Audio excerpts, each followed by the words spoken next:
Hello student, class 12 से vector से एक क्वेश्चन है। बहुत ही बढ़िया क्वेश्चन है। यूपी बोर्ड परीक्षाओं के लिए महत्वपूर्ण क्वेश्चन है। तो आइए देखते हैं क्वेश्चन किस प्रकार से सॉल्व करना है।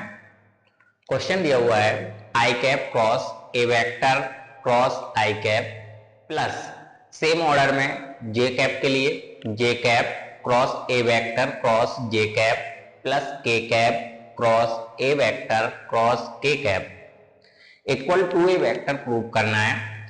तो आई कैप सबसे पहले I cap J cap K cap होता क्या है? तो ये होता है एक्स अक्ष की दिशा में इकाई सदिश को कहते हैं आई कैप, और जो वाई अक्ष होता है वाई अक्ष की दिशा में इकाई सदिश होता है जे कैप, और जेड अक्ष की दिशा में इकाई सदिश होता है के कैप। तो इनका cross product to A vector के इक्वल प्रूव करना है। तो सबसे पहले एलएचएस सॉल्व करेंगे, और एलएचएस में केवल फर्स्ट टर्म जो है उसको सॉल्व करना है, प्रथम पद। इसमें प्रथम पद दिया हुआ है I cap cross A vector cross I cap, इसका सॉल्व निकालना है।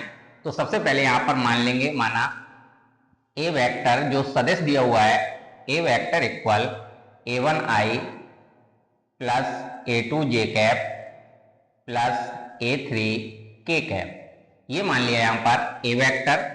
अब इसको सॉल्व करना है तो आई कैप सेम रखेंगे, आई कैप क्रॉस ए वेक्टर की वैल्यू a1 आई कैप प्लस a2 जे कैप प्लस a3 के कैप, इसका क्रॉस करना है। इसमें क्रॉस है आई कैप के साथ, तो यहां लिख दिया आई कैप।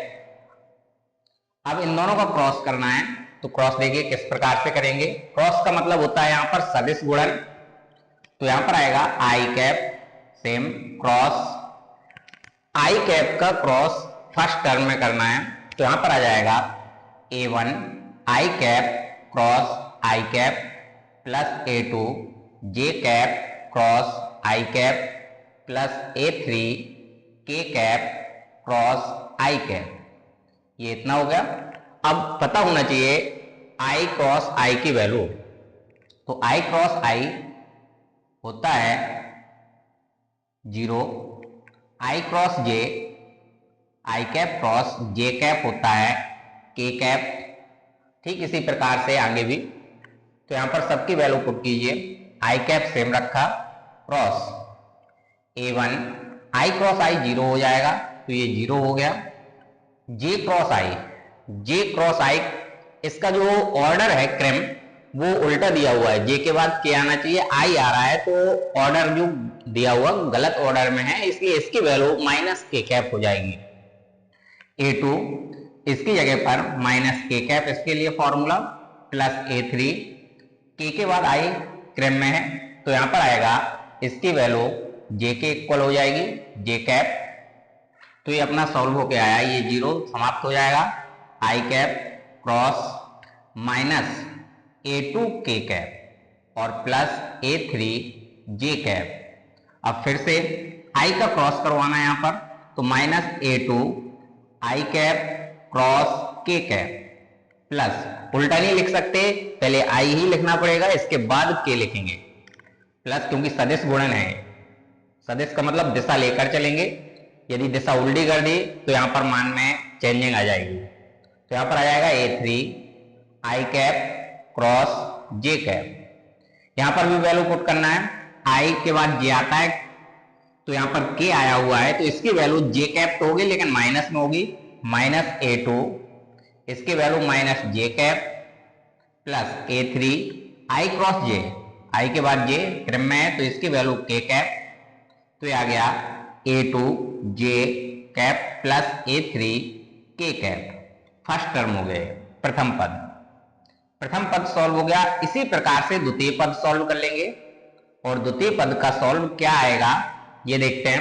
प्रथम पद में देखिए, प्रथम जो इसका है ए वेक्टर लेट किया था, तो a1 आई यहां से गायब है, तो यहां से इसमें a1 आई नहीं है, a2 जे a3 के है, तो सेकंड टर्म जो होगा उसमें सेकंड वाला टर्म अलग कर देंगे, तो इसका सॉल्व हो गया आएगा a1 आई प्लस a3 के कैप।